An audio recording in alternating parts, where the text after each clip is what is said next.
Mga ka-cooking, luto muna tayo ng adobo. Ituturo ko sa inyo paano ako gumawa ng adobo. Una, imamarinate natin ito.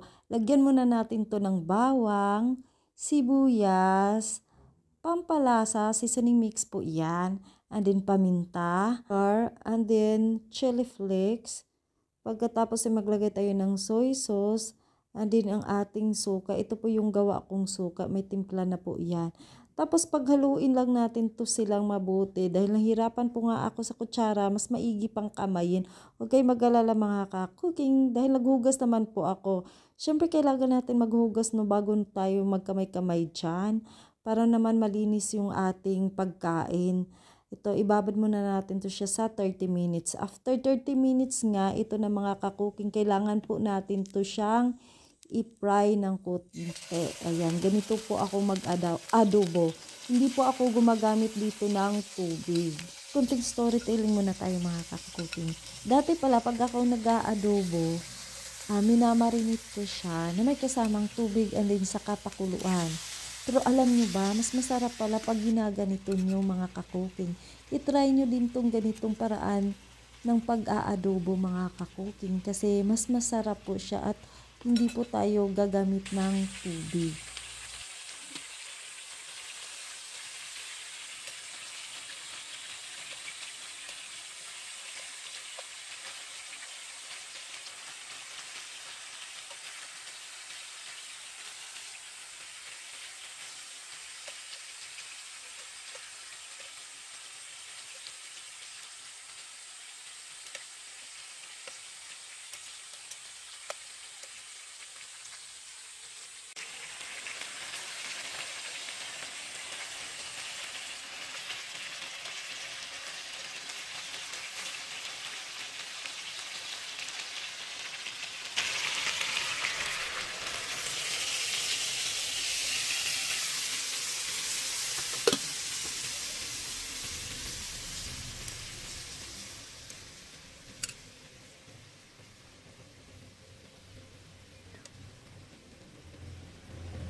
Ko na talaga sobrang bango niya.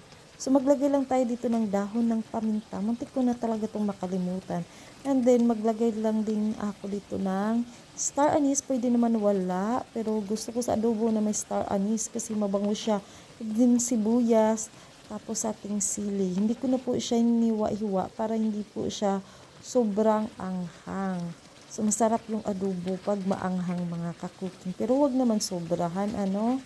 So, kung ganito na yung itsura, pwede nyo na yan siyang i-off yung apoy. Pero ako kasi gusto ko pa talaga siyang patuyo. Kaya kunting kulo pa. At ayan na nga, pag ganito na yung itsura, ganitong itsura ng adobo kasi ang gusto ko mga ka-cooking.